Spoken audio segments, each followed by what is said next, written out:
अभी मिनट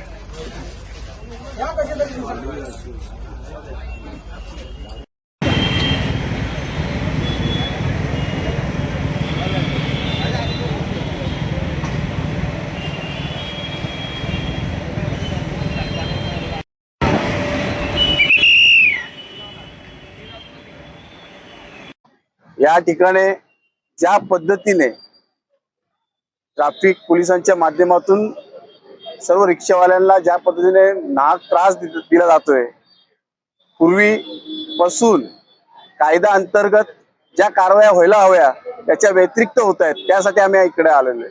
पूर्वी कलम 177 125 या GR नुसार कारवाई व्हायची।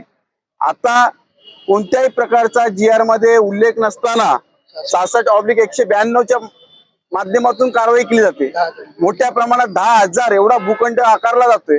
हा रिक्षावाल्याच्या पोटावरती आघात केला जातोय। ह्याच्या विरोधात आज आम्ही या ठिकाणी घेराव आंदोलन केलंय ट्रॅफिक पोलीस स्टेशनला। येणाऱ्या काळामध्ये हे जे अनैतिक कलम लावून रिक्षावाल्याची लूट चालू ही जर तत्काळ थांबली नाही तर आम्ही या ठिकाणी चक्काजाम आंदोलन करू आणि या कल्याणपुरेला ठाणा जिल्हा वेठीस धरलं जाईल या रिक्षावाल्यांच्या माध्यमातून आणि याला जबाबदार प्रशासन असेल। मला वाटतं कोणत्याही प्रकारची हलगर्जी न बाळगता या रिक्षावाल्यांवरती न्यायशीर यांच्यावरती न्याय करावा। न्यायालयाचा अपमान करून GR मध्ये जे कलम नसताना त्याचा वापर करून रिक्षावाल्यांवरती अन्याय करू नये असं या ठिकाणी मी सांगतो। गेल्या आठवड्यापासून माननीय DCP ट्रॅफिक यांना एका रिक्षा चालकाने धडक दिली आणि ते गंभीर जखमी झाले। त्याचा राग आमच्या रिक्षा चालकांवर काढून सर्व पोलिसांना कामाला लावलंय आणि एवढ्या केसेस रिक्षावाल्यांवर झालेच पाहिजे आणि त्यांच्याकडून 10,000 रुपये वसूल केलाच पाहिजे असं फरमान माननीय पोलीस आयुक्त, माननीय पोलीस उपायुक्त यांच्याकडून काढलं आहे। आम्ही मान्य करतो की आमचे रिक्षा चालक ओव्हरशीट चालतात, त्यांनी चालायला नको, पण एकतर्फी कारवाई होते।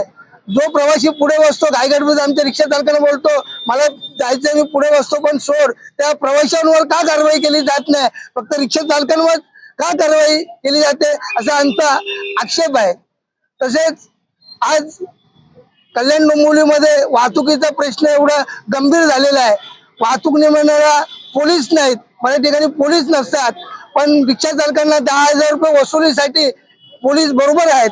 आणि आज कल्याण डोंबिवली महापालिका क्षेत्रामध्ये वाहतुकीचा प्रश्न एकदम जटिल झालेला आहे। लोक हैराण आहेत। संपूर्ण कल्याण डोंबिवलीमध्ये सार्वजनिक प्रवासी वाहतूक व्यवस्था वाहतूक कोंडीमुळे ठप्प आहे, प्रभावित होत आहे। त्यावर माननीय पोलीस प्रशासन किंवा माननीय पोलीस आयुक्त किंवा माननीय पोलीस उपायुक्त वाहतूक नियंत्रण यांच्याकडून काही उपाययोजना केल्या जात नाही, पण रिक्षा चालकांना ना टार्गेट केलं जात आहे। हा अन्याय आम्ही कधीही सहन करणार नाही। आमचे कोकण विभाग रिक्षा टॅक्सी महासंघाचे अध्यक्ष प्रणवदादा प्रकाश पेनकर, तसेच आमचे सुबर्डे जॉन कॅलिमिनो, नूर जमादार, आमचे प्रमुख संघटक माजी नगरसेवक महेशदादा गायकवाड साहेब, अशा सर्व पदाधिकाऱ्यांच्या सहकार्याने आम्ही पूर्ण कल्याण डोंबिवली, उल्हासनगर, अंबरनाथ, बदलापूर, टिटवाळा, मुरबाड, अर्धा ठाणे जिल्हा आम्ही चक्का जाम करू। आमची पोलीस प्रशासनाला एकच विनंती आहे, आम्हाला कारवाईला आमचा विरोध नाही, जे चुकीचं सेक्शन लावून ते 10,000 रुपये आमच्याकडून वसूल केले जातात ते थांबव आणि ते आमच्या रिक्षा चालकांना एक तर परवाने शासन बंद करत नाही, परमिट एवढे सोडून ठेवल्यात, रिक्षा एवढे झाले आहे। आज आमच्या रिक्षा चालकांच्या मुलाबाळांचं शिक्षण, त्यांचा रोजचा उदरनिर्वाह करणं, आम्हाला रिक्षा जास्त वाढल्यामुळे आणि व्यवसायामध्ये जोगेनी स्पर्धा निर्माण झाल्यामुळे आम्हाला व्यवसाय करणं मुश्किल झालंय। तर हे 10,000 रुपये आम्हाला फाईन करून अजून शेतकऱ्यांसारखं आम्हाला आत्महत्या करण्याची वेळ आणू नका, हीच आमची हात जोडून प्रशासनाला विनंती. ही कारवाई लवकर थांबवा, नाही तर आमच्या सर्व पदाधिकाऱ्यांच्या वतीने उग्र असे आंदोलन करण्यात येईल. हे तिथे सांगतो. जय हिंद, जय महाराष्ट्र.